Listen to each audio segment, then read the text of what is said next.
Cafe here at the Georgetown Club in Georgetown.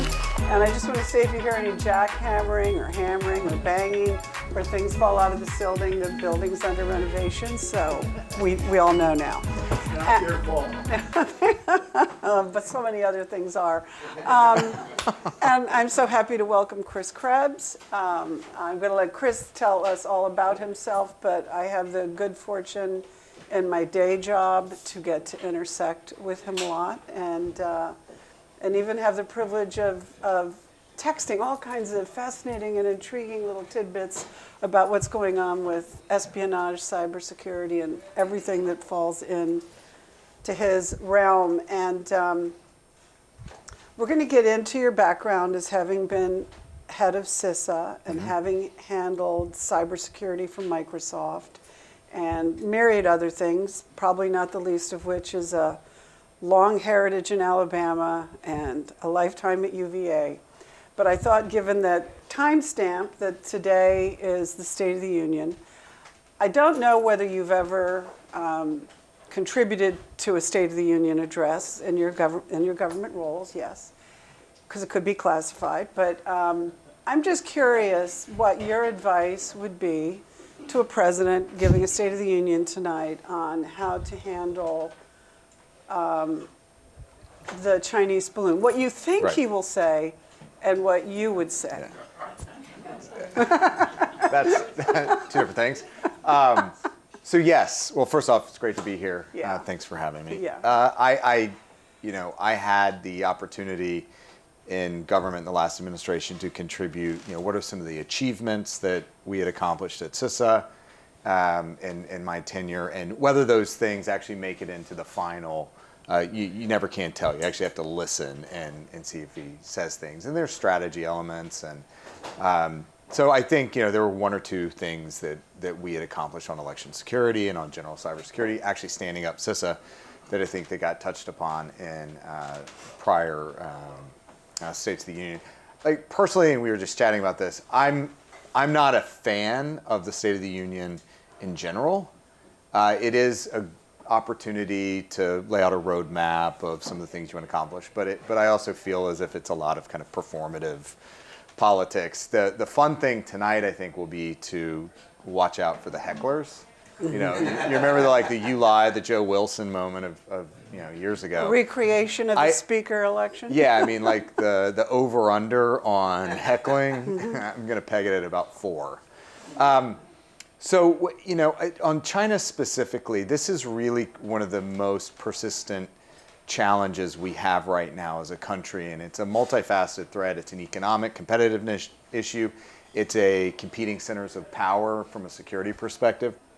And this is a lot of what I talk about right now with businesses and boards and C-suites when I give briefings, is that the old world, the post-World War II order is done, where it was a unipolar, U.S. leading the liberal democracies of the West. Now you've got this shift in their competing centers of power. And part of this is because, yes, China has arisen from an economic perspective, but the U.S. and Europe has also kind of retreated from the global South.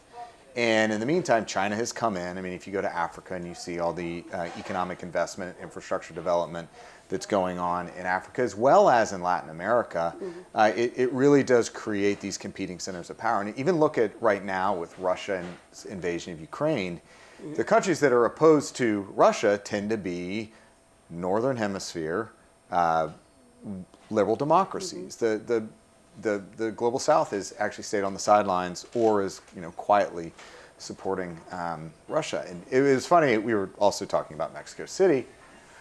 I was in Mexico City in October and was interviewed by CNN. And this was right around the time of the Guacamaya leaks, where they had some hackers break into the department or the Ministry of Defense and release some sensitive emails that showed cooperation or some sort of collaboration with criminals. But it kind of got around to like, well, what do you think is going on in the world and where does Mexico fit in? And I said, look, Mexico's a very attractive place for companies, particularly American companies, that are looking to diversify and de-risk their supply chain operations out of China as China looks increasingly as if they may make a move on Taiwan. And Mexico's a great place. You have proximity, you have available workforce, you have built up infrastructure, but you have other challenges. You have a telecommunications infrastructure that is owned by Huawei, the kind of infamous Chinese telecommunications company. You have a lot of security services from Russia and elsewhere that have operatives and officers in Russia or in Mexico because of proximity. And that creates some challenges. So you kind of have to make sure you're not going from the frying pan into the fire. Normal interview, I kind of go along with my day, and I find out that same CNN interviewer interviewed the president of AMLO of Mexico the next day and effectively repeated my entire response back to him. And his response was like, no, none of that matters. That's because we're neutral. That's why we haven't taken a side on the Russian invasion of Ukraine. So it shows that there are these, we have this view of the world that doesn't actually, once you step outside of the boundaries of the U.S., it's not necessarily the prevailing opinion. And so getting back to the State of the Union and the president, having to talk about things like the balloon, the spy balloon, it's a balancing act. There's some risk reward and some trade-offs. But I think it's important that you come out and acknowledge that China is the preeminent threat right now, even as we're focused and sending a ton of resources to Russia. But it's going to take a kind of whole of nation effort to ensure that we remain secure, that we have economic security, that we have national security.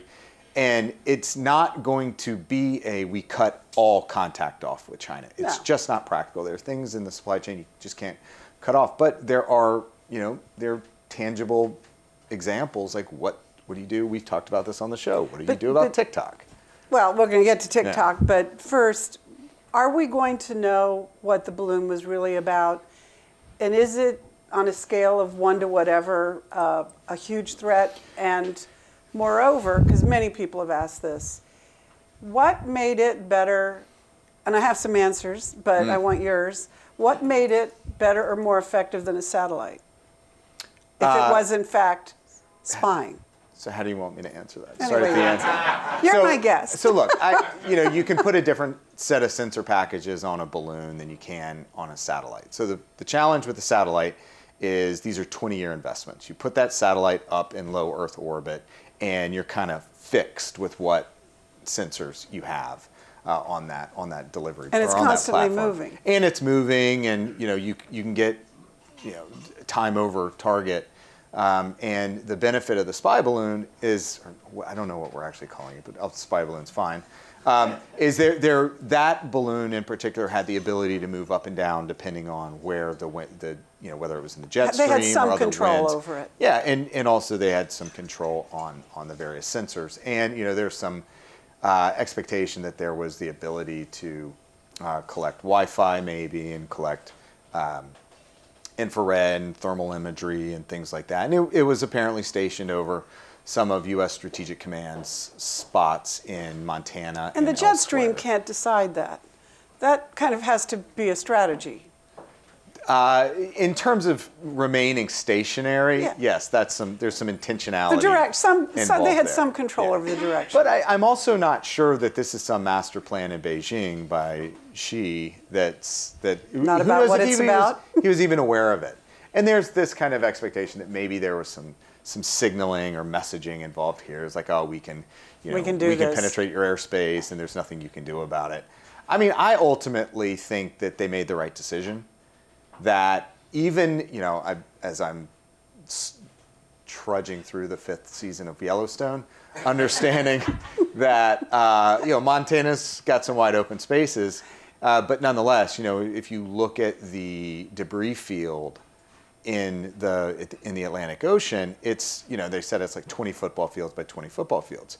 There's property, you can't shoot something down 60,000 feet up in the air and plot out. Yeah. And so ultimately, I think they made the right decision of waiting until it was over the water where you can issue a call to mariners and clear the area. You can get out there. And then also there was the question of maybe it was pre-rigged with explosives. So there are a bunch of different factors. Now, technical countermeasures are involved, where you can jam. I'm sure they put some sort of air package out They said they to did, jam yeah. the outbound signals, microburst, whatever. So there's a risk-reward trade-off that's not clean. It's not good for a 30-second hit on whatever your television show of choice is. How much in this, I'm all about The Last of Us. How much in this era can really be learned from 60,000 feet or satellite level about, say, our missile silos? Or are they just looking at shift changes and what supplies are being brought? I mean, what is there to see? I mean, it's a great question. You can see, I guess, what's on the surface. You may have some ability to penetrate the ground, but I also assume that stuff's pretty well shielded and way down. But kind of to your point, I mean, the Soviets and the Russians were trying to get up imagery of those things, for decades and decades. So kind of presumably a lot of the stuff's already known. And it could be more than that, though. It could be more than just the missile sites. It could be other sort of training and other deployments. So. Talk about penetration testing then. Okay. What is that? And why? How does that fit into Well, this? So there's different kinds of penetration testing, but in the cyber concept, or in that framing, it is using technical skills to try to break into an app or a software or a website, a company's website. And what we find is that right now the way the market works for software is that it's only as secure as it needs to be. And when you look at kind of the ledger, and there's a great technologist, guy named Daniel Miessler, that talks about this, but it's kind of the gain-loss ledger of software security. And the productivity benefits of software as it is coded and written right now far outweighs any sort of downside risk. Even if you're talking about the costs associated with an incident and your credit monitoring and all that these companies have to pay for, they still make a ton of money on the software side. And until that kind of equilibrium changes, we're going to continue to hear on a regular basis that this site got hacked or that software has a vulnerability that's being exploited. And so what are the things that could change that? First is people start dying. And once software vulnerabilities result in loss of life, and it's a little bit of a question mark. Explain that a little bit. So, some sort of incident with a pipeline that is hacked, explodes, and kills people. Was this like the grid in Baltimore? That was more on the physical side, right? Okay. There were a couple of arrests related to a attack by some extremist groups, which is unfortunately on the rise, against the grid. And there's a debate of whether it's a criminal act or there's an ideology associated with it. And there's a group of extremists that have developed a playbook that says one of the quickest ways to bring social unrest and cause chaos across the population is to turn the lights out. Turn the lights out, particularly in the winter, or I guess you could just move to Texas. It's more than the lights. But it's more than that. Yeah. I mean, everything. Communication. It's communications. Yeah. It's banking. Mm-hmm. It can actually have an impact on other critical services like water And loss of life. Yep. Yes. And then that gets to the loss of life aspect of it. But until there's a change, either from a social acceptedness, and Jen Easterly, who succeeded me at CISA, had an op-ed last week about we need to change the way we view security and safety of software and products to be more of a corporate social responsibility. Mm-hmm. And I'm a little I've got some thoughts on that, and I'm not sure we're at a place where boards and executives, absent some sort of government market interventions, are going to make that move. And so then now you've got a national cyber strategy that is in the final stages. It should be released in the next couple of weeks, that actually calls for, as I understand it, more regulation over critical services, critical software. Ultimately, I think we're going to have a conversation about the cloud and how everything is moved to the cloud, is the cloud effectively a utility? And is do we this need to think IA and about it? ChatGPT, and I think Google just came up with their own. So that's AI. Yeah. Yeah, that's AI. This is just more basic cloud services that everybody stores their photos, their, Yeah, no. all of that. Well, and this is something that, I mean, it brings us, I guess, then to the whole TikTok conversation and the whole social media conversation and the degree to which, talk about penetration testing. I mean, the bad guys are always testing their ability Right. to penetrate our private lives. And what we don't realize is happening to us as it's happening to us. I think one of the more interesting things I've heard you say is TikTok, for example, that everybody has their children on it and they think it's all fun and sweet, but they don't realize. Well, no, okay, but But even the CEO of TikTok doesn't let his kids on okay, TikTok. fair. But the degree to which TikTok can manipulate the feeds and integrate subtle anti-American propaganda that a 14-year-old may not even realize is that. So there are kind of a range of issues, I think, with TikTok and social media in general.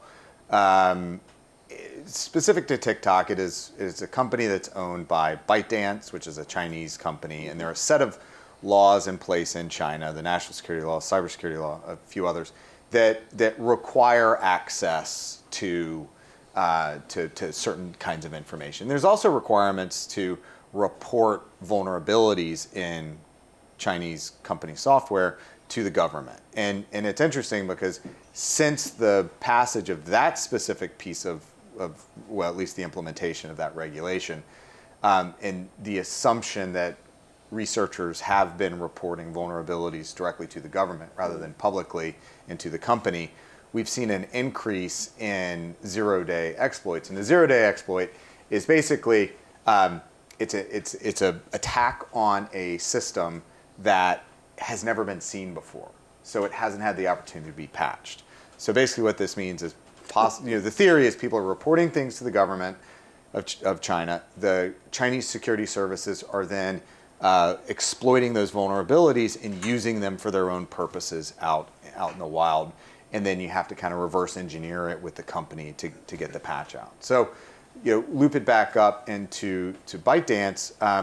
The expectation is, or the theory is, that they're required by law to provide access to government security services. They have admitted, at least TikTok has, that there was some access to U.S. journalists' accounts and devices because they were trying to figure out leaks. So they had some leakers. They were trying to figure out who the journalists were talking to inside TikTok. And so, it really becomes the biggest challenge is their data issues, data security issues, and what sort of access to a device would TikTok or a parent company have access to. There's the privacy issues of location. You can track where people are, and that can be used for espionage and other intimidation reasons. And then it gets to this broader kind of narrative control that you talk about, and the theory there is, once again, that somebody could manipulate, could elevate, could suppress the data. And so how is the U.S. government responding? Well, we have federal legislation that has banned the use of TikTok on government devices, civilian agencies at least, and DoD has a different set of authorities that they can use. And so that just got signed into law. Should corporations do the same? Well, so let's come back to that. States, you're seeing individually states, and I think at this point you've got 30 plus states that have banned TikTok on state agency devices. And in fact, that's kind of cascading down into colleges and universities. So if they're not allowing at Auburn University, for instance, state school, they're blocking at the network level students that are using Wi-Fi on their personal devices to contact up to TikTok. And it's funny because some of the interviews I've read, there are students that are complaining about then having to use their own data plans. What? Okay. That's even worse. And then just today, I read something that Governor Abbott in Texas has a plan for TikTok as well. So you're seeing these state actions. Should corporations do it? Well, I don't know. This is where the comms department and the security department are probably going to have a little face-off. And they're asking you, I'm sure, because they are your clients. Well, so when you look at how many, hundreds of millions of users of TikTok there are, and that is the key. It's the fastest growing app. Particularly if you look back at, the Musk acquisition of Twitter, when people left, where did they go? It wasn't necessarily to Facebook, maybe to Instagram. A lot of people went to TikTok, and to this point now, where in that 18 to 30 or whatever that demographic is, the majority of people that they get their news from TikTok, and so it's a really attractive platform for commercial purposes in particular. So for a company to make that decision and say we're gonna move off that platform, I don't know if the security risk for them at that decision, absent any mandate, really makes a lot of sense because that's such a successful marketing platform. At the individual level, the degrees, the steps we can take to maybe be on TikTok but protect our information from being too broadly available to TikTok. I mean, yeah, but see, Look, right. I mean, I don't have a TikTok account. Well, no, nor do I.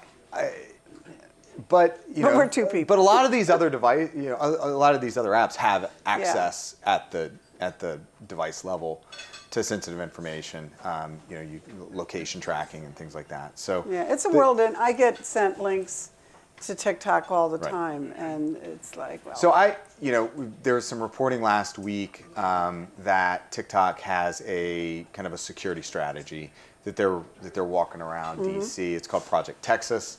That they're trying to get buy-in. Say, hey, look, we think we can manage these risks. We think we can manage the technical risk. We can manage the perception risk. We can manage the disinformation risk.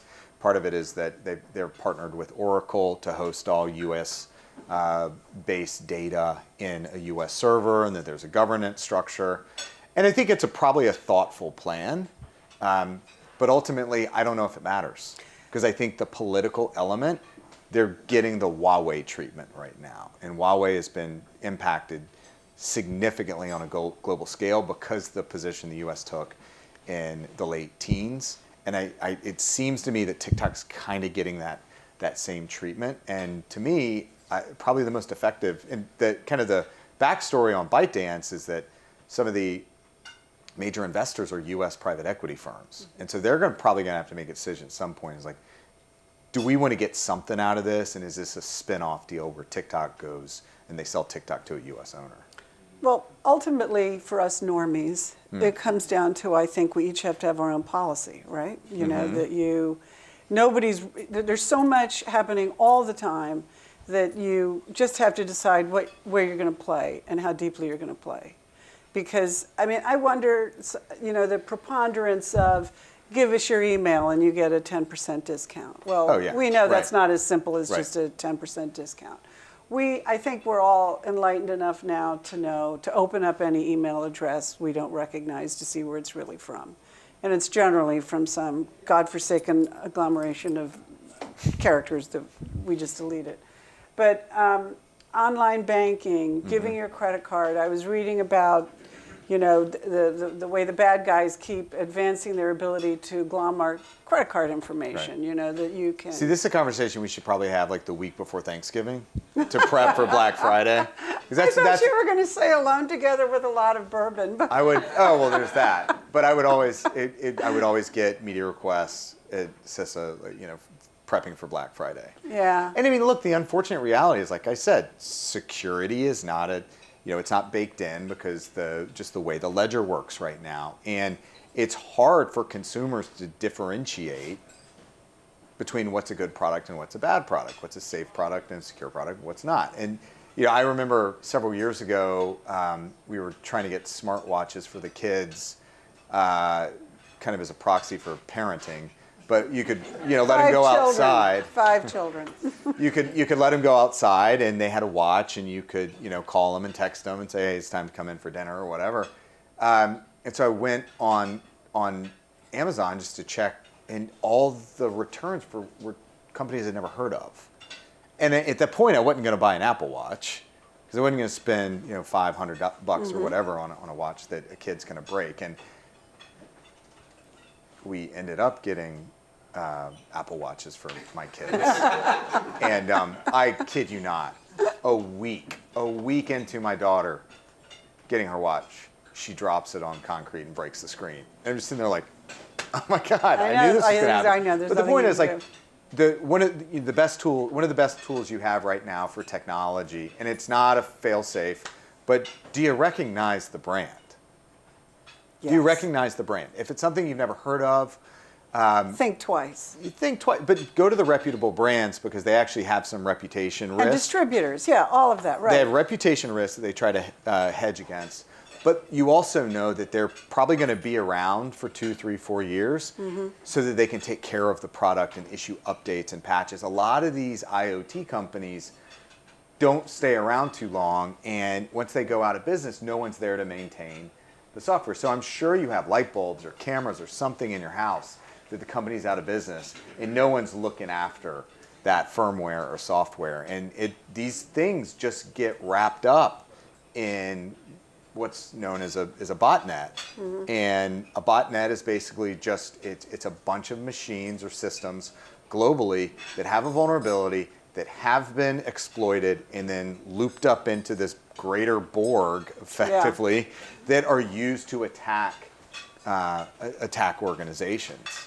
I'm going to get on to CISA, but I want one last question on this, because everything moves so fast. And we're all caught up with TikTok right now, and people are leaving Facebook, and they're ambivalent about Twitter. But are we approaching, maybe not this decade, but the next decade, a post-social media era? I mean, are we going to evolve beyond this? Oh, I don't know. I mean, Because nothing stays the same. No, and I really do think that in the late teens was kind of the golden age of Twitter in particular. And now I think it's, engagement's changed. I don't know if it's dropped off. I'll just say it's changed. Yeah. And I think there are a lot of people that are kind of feeling homeless and they don't know where to go. And so maybe we'll get back to more constructive forms of communication Yeah, well, and there's interaction. also, I mean, and you're not here as a mental health expert, but there is a very Thank God. important area. Well, but there is a conversation too that I think will make a difference. The degree to which some social media, I think particularly of Instagram, can affect the mental well-being of younger people. So there are a number of different efforts underway right now that are looking at modes and methods of engagement that are more oriented around constructive engagement rather than monetization. Yeah. And if you look at the way Facebook and others, it's all about click-through, and if you look at the Frances Hagen leaks, there was some documentation that suggested that like the rage clicking really drives the ad dollars and the revenue generation. And I think if a future platform, if it could be successful, I don't know, because I don't know if it really gets into the lizard brain the right way. But if it's more about positive experiences and engagements, that obviously would be a good outcome. And I do understand that in the State of the Union tonight that the president's going to call for increased transparency in big tech and social media platforms on the algorithm. And so I was part of an Aspen Institute group on information disorder. And one of the things we looked at is first off, the government right now should not be in the regulation game from a content perspective. Instead, we need to be focusing upstream, kind of a shift left model where we just get more standardization and transparency on the platform algorithms, the content moderation policies, the content moderation actions, the reach of some of the engagements. And also, I think increasingly what we're seeing is actually some transparency in government requests for information from platforms, and then how do they react? And so these are the sorts of things that you see in access to email and cloud, and so now perhaps making a shift over to social media would be a positive way to at least increase trust and again, Yeah. build a little bit of reputation. But as with everything in a State of the Union, it's just a proposal. We have to see whether it actually gets action. Right. But I want to talk to you about CISA because, you know, for a lot of people, and you probably appreciate this, you kind of exploded on the scene with CISA, like you hadn't been doing anything before, but you did have a substantive run-up to being the first director of Right. CISA. What is CISA? Why was it created? And what was it doing? So CISA is the Cybersecurity and Information, screwed that up already. Cybersecurity and Infrastructure Security Agency. And it sits within the Department of Homeland Security. I have designs on where it should sit 5 years from now, but that's for a different conversation. But it's the part of the department that works with the nation's critical infrastructure. And that's just kind of a terrible term. But within DHS. Yes. And formed in 20. It was so CISA was established in law in 2018, November 16th, 2018, and we'll talk about that later. But November 16th, 2018, what it did was take a part of DHS known as the National Protection and Programs Directorate, which was kind of a catch-all. It was established in various iterations in 2003 with the establishment of the Department of Homeland Security, which, by the way, next month is coming up on its 20th anniversary. Amazing, yeah. And so it had just these kind of different parts of the department that didn't naturally fit elsewhere. And so when I came into the last administration in March of 2017, I, after a few months, took over in an acting capacity the leadership of what we called NPPD, National Protection Programs Directorate. But it had a whole bunch of things. So it had a cyber piece, had a emergency communications for public safety at the state and local level, had that critical infrastructure piece, had a chemical security. It actually had biometric identity for entry and exit. So when you leave the country or come into the country and work with CBP, there's an aspect of biometrics now. So when you get on a Face plane, tracing. right?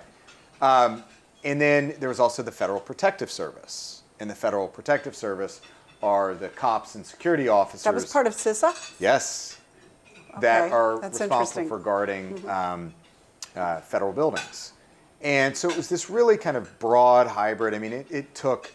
I'm a big fan, even though you might not be able to tell it now, but at least in the written form, big fan of brevity.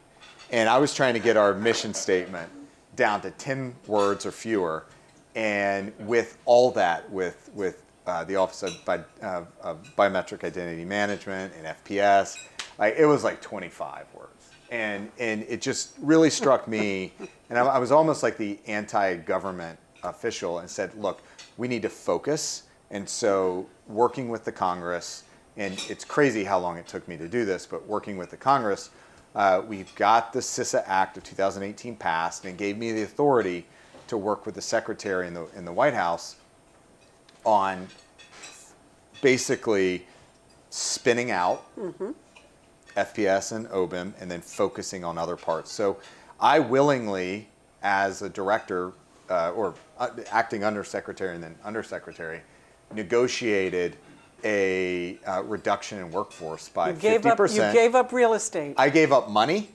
I gave up people. I cut my budget by half, and I cut my head count by half. Now, it just went elsewhere. But you had a very powerful core there, though, which But you it left really with. focused down, and so we were 4-point-something billion, and 5,000 head count with another 15,000 contractors, and then with the stroke of the pen, I was able to get about half that to elsewhere in the department. And you were sailing along pretty effectively, doing the job, kind of under the radar. Well, I mean, but there's always turbulence, and then the 2020 election happened, and I think you've said that your name ended up on a statement that wasn't necessarily your statement, but you were hung all right. out to dry.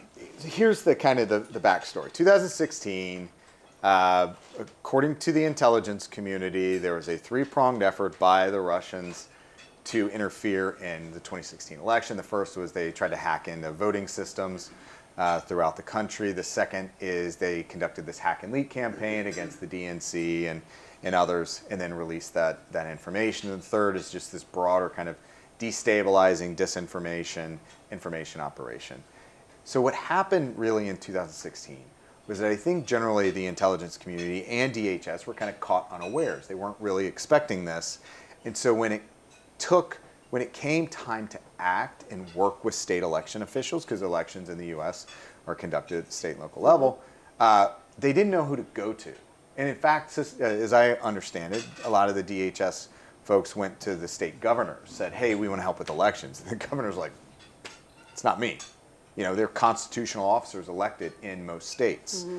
And so we really had to figure out, like, who are we working with? How are we going to do that? And so when I came in March of 2017, the stack of letters on General Kelly, or Secretary John Kelly, I started as a counselor in the front office.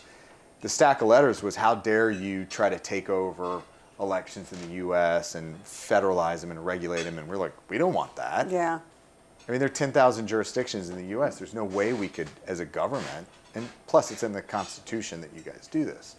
So it was about a year. I mean, I'm really not exaggerating, by a year of going out there and getting yelled at by state election officials. How dare you? And we're like, nope. And so it kind of really helped me develop a set of leadership skills that I ultimately realized were actually quite similar to Jim Mattis's, that he had modeled after George Washington, and it was listen, learn, help, lead. And I did a lot of listening for that first year, figuring out, okay, what do they need help with? And so we learned what they needed. It was a lot of technical support. It was providing services on cybersecurity. It was giving them an opportunity to learn more about what the Russians were trying to do. And then there were discrete aspects where we could get in there and help and then actually lead. And one of those moments, I think, was in 2020, where you had this broader set of kind of disassociated claims that the 2020 election was stolen, that it was hacked, and all this other stuff. A lot of really technical, like, complete garbage claims that were impossible because, oh yeah, by the way, most, like 95% of the votes in the 2020 election had a piece of paper, a ballot associated with it. And so even if there was an Italian spy satellite that was able to hack in and change a vote count in a system, you still would just go back and count the paper ballots. Or Venezuelans or yeah, whatever. Right? And they, lo and behold, they all matched up. So the state government officials they were overwhelmed. They weren't really built for strategic communications, so they didn't have the ability to really counter and get their narratives out there.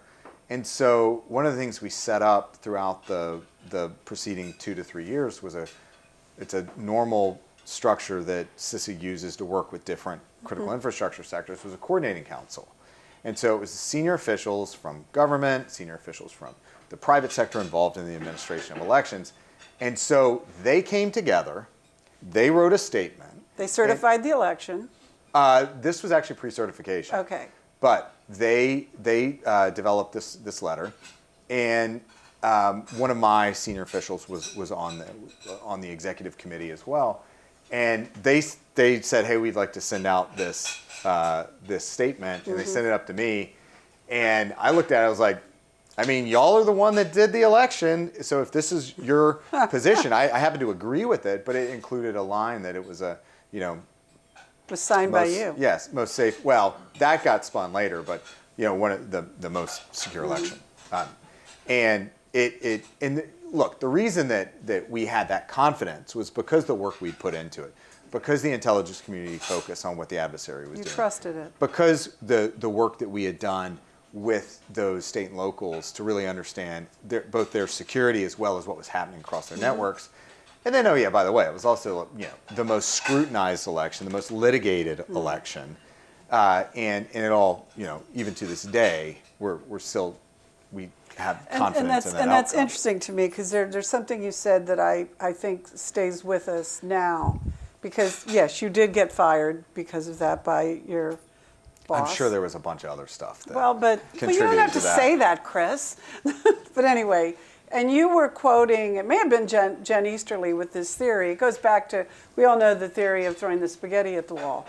But you told this scenario where you've got this bunch of noodles that have this conspiracy theory, and this bunch of noodles that have this conspiracy theory, and this bunch of noodles that have that conspiracy theory.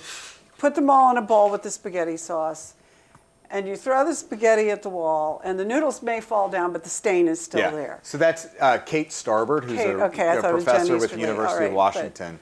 And the stain is still here. And so she's just a fantastic researcher, and I'm sure I'm going to get a bunch of nonsense for that because she's now been looped up into this conspiracy of theory of what is it, rigging the election, the 2020 election. But no, that's the concept. You throw it, but the tomato sauce, much like your Tupperware, has stained the wall. Yeah. And that persists, and it does persist to this day. You can't, we have... It's no longer about an individual or a particular state, or But that theme is so ingrained in particularly the mind, I think, of a good chunk of the base that I don't know if we'll ever be able to kind of deprogram that. And that's right. I mean, and we only have like 3 minutes left, but it's, how do we get from where we were to a better place in 24? I mean, I'm sure wheels are spinning to try to work that out, but... look, one of the issues here is that while I want to think about this as a true, democratic moment, that democracy is on the line, like we thought it was in 22, and the American voter came out, and I think they said, for the most part, that we don't want this. We don't want the chaos anymore. We want a little bit of normalcy and stability. The challenge is we have some incentive structures on the grifting side, and the financial side, and the power side, and the influence side, that will continue to drive. I mean, there are these leaked reports coming out of Wisconsin from 2020 where it's like we're going to continue to drive the narrative and push the crazy because it benefits for a political purpose. And so I think until we can get more serious about our politics, then this is, these sorts of claims are here to stay. And my greatest concern is that it becomes mainstream, and so everybody's doing it. Yeah. And it's not, the exclusive, because people learn from each other. They see what works, and it's going to get, built in, I think, to the political discourse. To where we began, where you said it'll be interesting to watch the heckling tonight. To see, that'll be that's an illustration of what you're talking about. I mean, we didn't get to talk about Alabama, but I'll say quickly, he comes from many generations in Alabama. And I wonder, since you've all moved north, if you're just considered a Yank in their eyes now. So my dad's side of the family came up through Pascagoula. Yeah. And there's actually, in Pascagoula, there's a place called the Old Spanish Fort, or the Krebs House. And then they moved into Alabama, and my dad grew up in Birmingham. My mom was born in Phoenix City, Alabama, which is right on the other side of the river from Columbus, and then ended up growing up in Florence, Alabama, northwest Alabama. And then they left and went to Atlanta. So I was born and raised in Atlanta, but over time, everybody's migrated up to Virginia, at least immediate family. Yanks. So my parents live in Charlottesville. My older brother lives in Charlottesville. My brother's in Richmond. But I go back every now and then. I was, in fact, in Atlanta 2 weeks ago, and we grew up around Buckhead, and it just, how much it's changed was crazy to me. But I have, see neighbors, and they're like, "What happened to your accent? It's gone." I was like, "I had an accent?" But yeah, that mid-Atlantic, sterile, neutral, down the middle. But I can, I guess, kind of like Obama, I can turn it on when I have to. I bet. Well, you turned on a lot of information for us today, and thank you. And I can't believe the time went so fast because we could have done another hour. It's mesmerizing. Keep up the good work. Thank you. And your website is Krebs Stamos. KS.group. Yeah, and subscribe to their Substack because it's really good. And it'll scare you, but you'll have great cocktail conversation. Thank Thank you. you. Yeah. Thank you, everyone.